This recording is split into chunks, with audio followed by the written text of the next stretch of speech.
كلام الله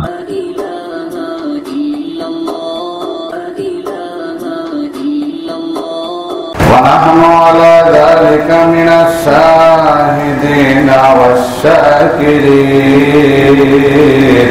والحمد لله رب العالمين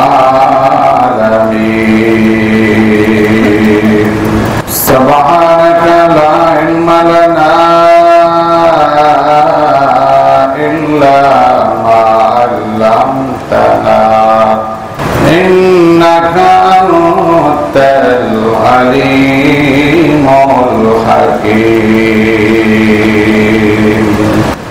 رب زدني علما رب اشرح لي صدري ويسر لي أمري واحلل عقدة من لساني يفقهوا قولي وبك نستعين يا مستعان دنیا میں ہو دنیا کا طلبگر نہیں ہو دنیا میں ہو دنیا کا طلبگر نہیں ہو بازار سے گزر ہو خریدار نہیں ہو بازار سے گزر ہو خریدار نہیں ہو आमाम से जिंदगी बनती है जन्नत भी जहन्नम आमाम से जिंदगी बनती है जन्नत भी जहन्नम ये खाकी अपनी फितरत में है न नूरी है न नारी ये खाकी अपनी फितरत में है न नूरी है न नारी अल्लाहुम्मा सल्ली अला मुहम्मद व अला आलि मुहम्मद कमा सल्लैता अला इब्राहीम व अला आलि इब्राहीम इन्नका हमीदुम मजीद अल्लाहुम्मा बारिक अला मुहम्मद व अला आलि मुहम्मद कमा बारकता अला इब्राहीम व अला आलि इब्राहीम इन्नका हमीदुम मजीद अल्हम्दुलिल्लाह সকলেই সর্বপ্রথম মহান আল্লাহ সুবহানাহু ওয়া তাআলা জাল্লা জালালুহু ওয়া মানওয়াতুহু দরবারে শুকরিয়া আদায় করি যিনি আমাদেরকে মুহররম মাসের দামি ইজ্জতওয়ালা সম্মানওয়ালা মাসের জুমায় উপস্থিত হওয়ার তৌফিক দান করেছেন সুযোগ দান করেছেন কবুল করেছেন তাই সকলের রবের প্রশংসা করুণার্থী অন্তরস্থল থেকে মহব্বতের সাথে বলি আলহামদুলিল্লাহ কোরআনে হাকিম থেকে একখানা আয়াত তেলাওয়াত করেছি সরকার দো আলম নবী রাহমাতাল লিল আলামিন পয়গম্বর তাজদারে মদিনা হযরত মুহাম্মদ রাসূলুল্লাহ সাল্লাল্লাহু আলাইহি ওয়াসাল্লামের অগণিত হাদিস থেকে একখানা হাদিস তেলাওয়াত করেছি আয়াত ও হাদিসকে সামনে রেখে মুহররম মাসের বিষয়ে কিছু আলোচনা করার চেষ্টা করব আল্লাহ পাক যদি তৌফিক দান করেন আমিন আল্লাহ তাআলা আমার জবান দিয়ে এই বিষয়ে এমন কিছু কথা বের করে দেন যে কথাগুলো আমার জন্য ফায়দা হয় আপনাদের জন্য ফায়দা হয় সকলে বলুন আমিন আমিন আসুন সর্বপ্রথম আয়াতে কারিমার তরজমা এরপরে আনুষঙ্গিক কিছু কথা আল্লাহ পাক আয়াতে কারিমার মধ্যে ইরশাদ করেছেন ইন্না ইদ্দাতাশ শুহুরি ইনদাল্লাহি 12 শাহরা ফি কিতাবিল্লাহ গণনা হিসাবে মাসের সংখ্যা হলো 12টি ইন্না ইদ্দাতাশ শুহুরি ইনদাল্লাহি 12 শাহরা।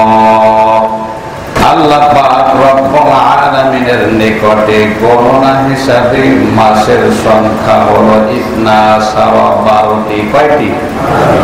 ফি কিতাবিল্লাহ, এটা আল্লাহ পাক রব্বুল আলামিনের বিধানে নির্ধারিত। ইয়াউমা খালাকাস সামাওয়াতি ওয়াল আরদ, মাসের এই ধারাবাহিকতা কোন দিন আল্লাহ পাক নির্ধারণ করেছেন আল্লাহ জানায় দিলেন, ওই দিন যেদিন আল্লাহ আসমান জমিন সৃষ্টি করেছেন। ইয়াউমা খালাকাস সামাওয়াতি ওয়াল আরদ, আসমান জমিন সৃষ্টির দিন মাসের এই ধারাবাহিকতা নির্ধারিত। মিনহা আরবাতুন হুরুম, আল্লাহ পাক বলেন এই 12টি মাসের মধ্য থেকে 4টা মাস সম্মানিত মাস, ইজ্জতওয়ালা মাস। মিনহা আরবাতুন হুরুম যালিকাদ দীনুল কাইয়িম, এটাই সুপ্রতিষ্ঠিত দিন, সুপ্রতিষ্ঠিত বিধান। ফালা তাযলিমু ফীহিন্না আনফুসাকুম, আল্লাহ পাক বলে এই সম্মানিত 4 মাসের মধ্যে তোমরা নিজেদের উপর জুলুম করিও না, অন্যায় করিও না, অত্যাচার করিও না। এটা হলো আয়াতে কারিমার তরজমা।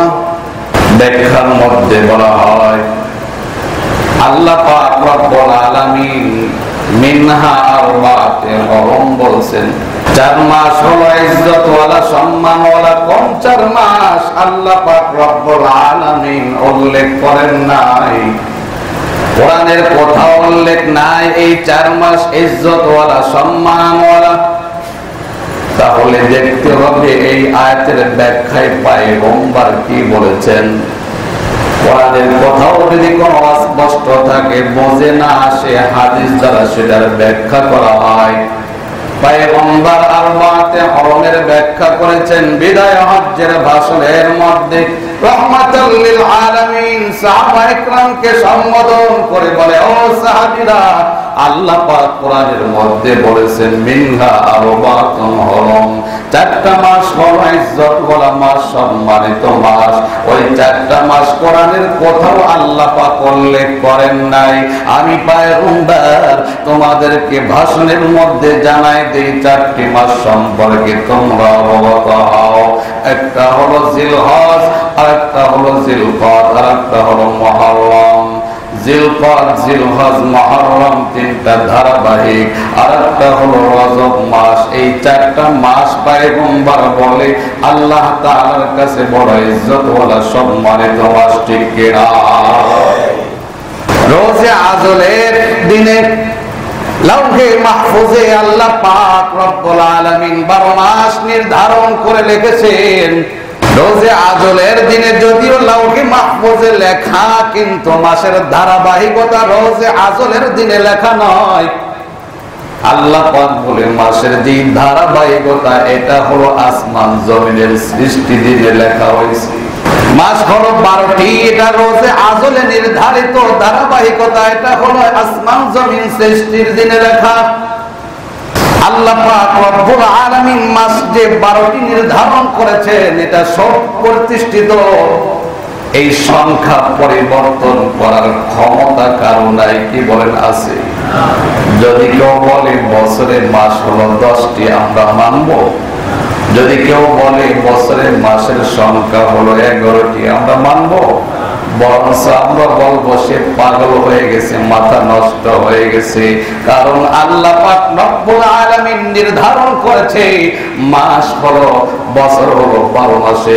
কাজেই কেউ যদি 5 বছর, 8 বছর, 10 বছর, 11 বছর বলে, আমরা সেটা মানব না। তাই আল্লাহ পাক বলে যালিকাদ দীনুল কাইয়িম, আল্লাহ পাকের যে নির্ধারিত বিধান, এটা পরিবর্তন করার ক্ষমতা কারো নাই। ঠিক কি না? কেমনে ক্ষমতা থাকবে? আল্লাহ পাক লিখে রাখছে লাউহে মাহফুজে। ওই লাউহে মাহফুজে হাত দেওয়ার ক্ষমতা কারো আছে?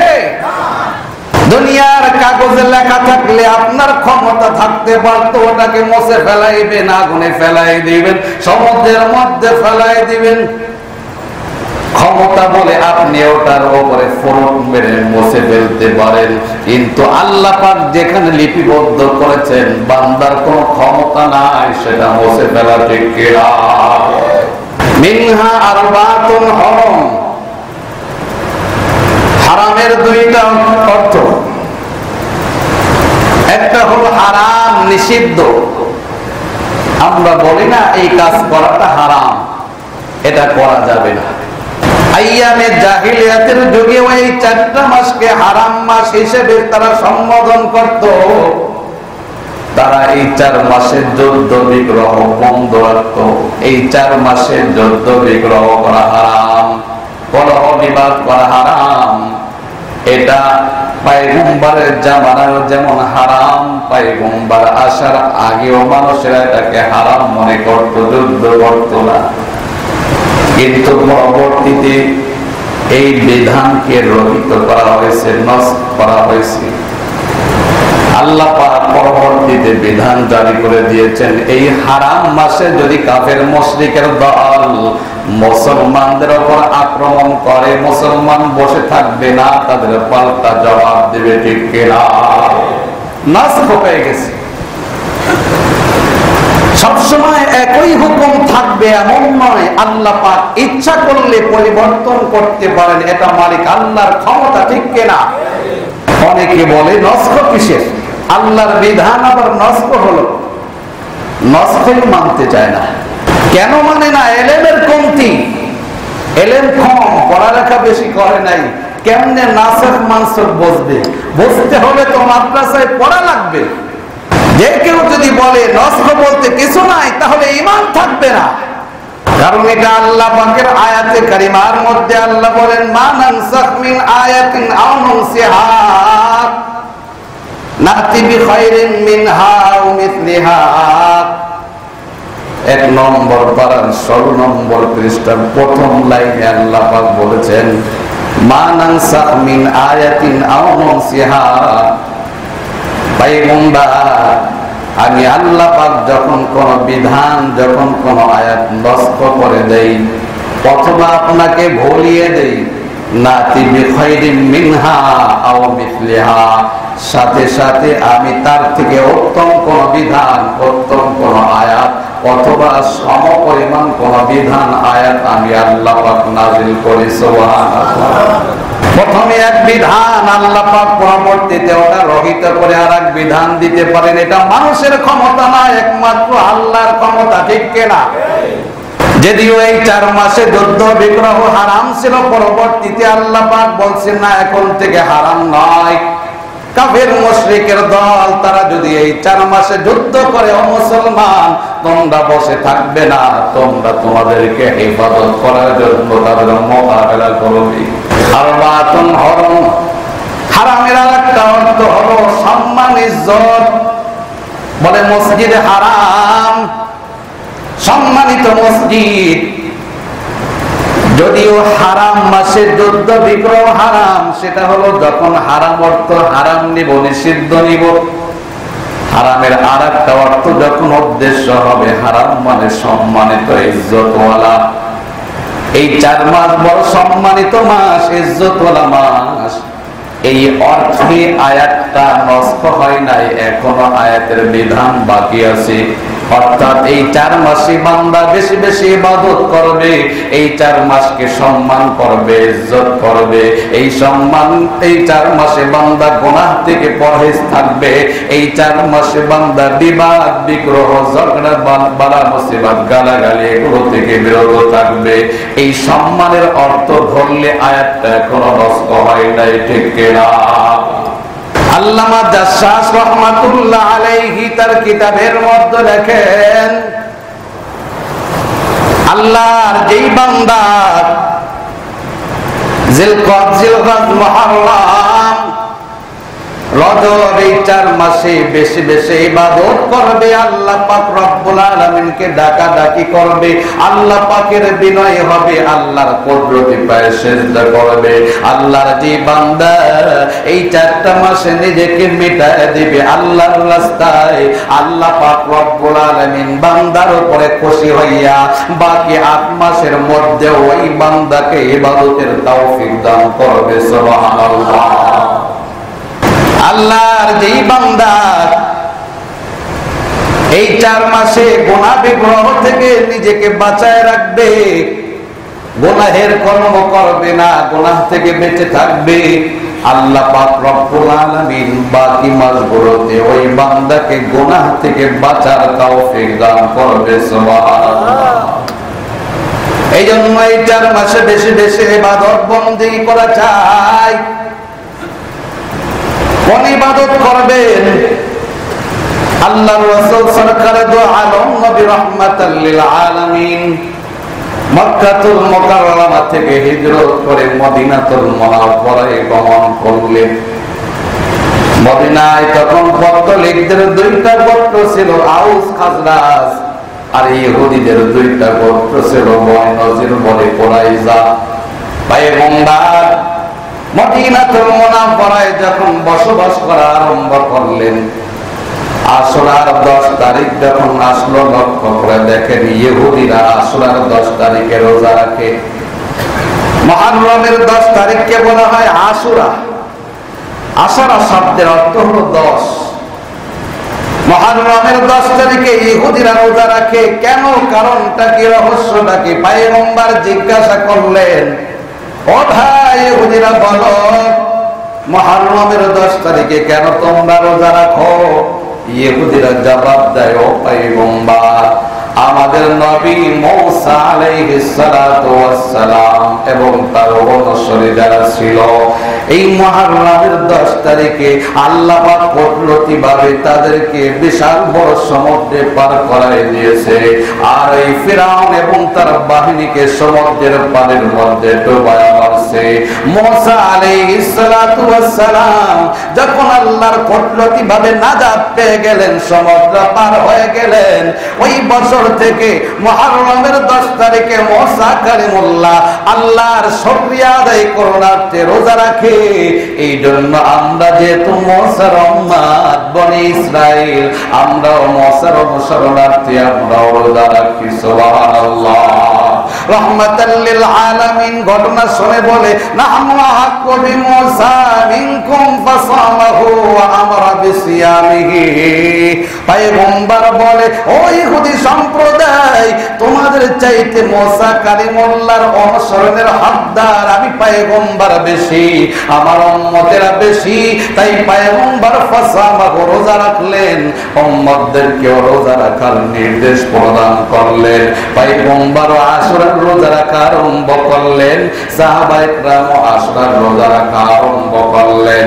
রাহমাতাল লিল আলামিন সাহাবীদেরকে ডাক দিয়ে বলে, ও আমার সাহাবীরা শোনো, এই বছর আমি পয়গম্বর একটা রোজা রাখলাম, আশুরার রোজা, আগামী বছর যদি আল্লাহ পাক আমাকে হায়াত দান করেন, একটা নয়, আমি পয়গম্বর 2টা রোজা রাখবো। কয়টা? কেন রাহমাতাল লিল আলামিন 2টা রোজা রাখবে? রাহমাতাল লিল আলামিন বলে, 2টা রোজা এই জন্য রাখবো যাতে করে ইহুদিদের সাথে সামঞ্জস্য না হয়, সাদৃশ্য না হয়। ইহুদিরা মুসলমানের কখনো বন্ধু নয়, সব সময় দুশমন। আমাদের নবী যখন দুনিয়ায় আসছে, তখন আল্লাহর বিধান হলো পূর্বের সব ধর্মবাদ এখন যেই যেই ধর্মের হোক না কেন পয়গম্বরের উপরে ঈমান আনা লাগবে। তুমি ইহুদি হও, আখেরি জামানার পয়গম্বর এসে গেছে, এখন আর ইহুদি পরিচয় নয়, এখন মুহাম্মাদের উম্মত পরিচয় দেওয়া লাগবে, মুহাম্মাদের কালিমা পড়া লাগবে। তুমি খ্রিস্টান হও, মুহাম্মদ এসে গেছে, এখন মুহাম্মাদের অনুসরণ করা লাগবে। যারা মানবে না, যারা মুহাম্মাদের উপরে ঈমান আনবে না, মুহাম্মাদের ধর্ম গ্রহণ করবে না, তারা কাফের, তাদের ঈমান থাকবে না। ইহুদি যারা কালিমা গ্রহণ করে নাই, পয়গম্বরকে নবী বলে মানেন নাই, এরা মুসলমানদের দুশমন, নবীর দুশমন। তাই পয়গম্বর বলে ওই ইহুদিদের সামঞ্জস্য যেন না হয়। তারা যেহেতু একটা রোজা রাখে, আমি পয়গম্বর দুইটা রোজা রাখবো। রাহমাতাল লিল আলামিন সাহাবীদেরকে বলে, ও সাহাবীরা, তোমরাও দুইটা রোজা রাখবে, ইহুদিদের মুখালিফ করবে, নাসারাদের মুখালিফ করবে। এর মুমিন ভাই, আমরা যেহেতু ওই নবীর উম্মত, আমরাও একটা রাখবো না, পয়গম্বরের অনুসরণে দুইটা রাখবো, ঠিক কিনা? আমাদের দুশমন ইহুদি নাসারা কেউ আমাদের আপন নয়। পয়গম্বর বলে গিয়েছেন, তারা যা করে তোমরা সেটা করবে না, তাদের মুখালিফ করার চেষ্টা করবে। পয়গম্বর একটা রাখেন নাই, পরবর্তী বছর দুইটা রাখার নিয়ত করেছেন। এই জন্য মুহাদ্দিসিনে কেরাম বলে, রোজা একটা নয়, আশুরার সাথে আর একটা রোজা মেলাবে। 9, 10 অথবা 10, 11, 9 তারিখ, 10 তারিখ অথবা 10, 11 দুইটা রোজা রাখবা। এটাই হলো পয়গম্বরের আদর্শ। রাহমাতাল লিল আলামিন বলে, আমরা মুসা কালিমুল্লাহর আদর্শ মানার জন্য তোমাদের চাইতে বেশি অগ্রগামী। কেন আমরা অগ্রগামী? মুসা যেহেতু আল্লাহর পয়গম্বর, আমি মুহাম্মদ আল্লাহর পয়গম্বর। মুসা হকপন্থী, আমি মুহাম্মদ হকপন্থী। হকের দিক দিয়ে মুসা, আমি পয়গম্বরের উত্তরসূরি, পূর্বপুরুষ। কাজেই আমরা মুসার অনুসরণ করব। তোমরা একটা রাখো, আমরা দুইটা রাখবো। এ মুমিন ভাই, রাহমাতাল লিল আলামিন রোজা রাখলেন, সাহাবীদেরকে রোজা রাখার নির্দেশ প্রদান করলেন, আর ফজিলত বর্ণনা করলেন। সাওমু ইয়াউমা আশুরা ইন্নী আহতাসিবু আলাল্লাহি আইয়াগফিরাস সানাতাল্লাতী ক্বাবলা। পয়গম্বর বলে, আশুরার রোজার বদলাতে আমি আল্লাহর কাছে আশা রাখি, আল্লাহ পাক রব্বুল আলামিন পিছলি জিন্দেগির 1 বছরের গুনাহ মাফ করে দিবে। আশুরার রোজার বদলাতে পিছনের 1 বছরের গুনাহ মাফ। আশুরার রোজা আসছে, এটা আগের থেকেই প্রচলন ছিল। রমজানুল মোবারকের রোজা ফরজ হওয়ার আগে আশুরের রোজাটা ফরজ ছিল। আগে ফরজ হিসেবে আশুরার রোজা রাখতো। রাহমাতাল লিল আলামিন বলে, আশুরার রোজা আল্লাহ পাকের কাছে রমজানুল মোবারকের পরেই সবচাইতে বেশি ফজিলতপূর্ণ রোজা, আল্লাহর কাছে সবচাইতে দামি রোজা। এই জন্য বেশি বেশি এই 2 দিন আমাদের রোজা রাখা লাগবে। 2টা রোজা রাখলে 2 বছরের গুনাহ মাফ হয়ে যাবে। সুবহানাল্লাহ। রাখতে রাজি আছেন আপনারা? আজকে হলো 6 তারিখ, মঙ্গলবার 10 তারিখ, সোমবার হলো 9 তারিখ। সোম মঙ্গল 9, 10 অথবা মঙ্গল বুধ 10, 11 এই 2টা রোজা রাখলে ইনশাআল্লাহ আমরা আশুরার ফজিলত পেয়ে যাব। আল্লাহ পাক সবাইকে তৌফিক দান করুন, বলেন আমিন।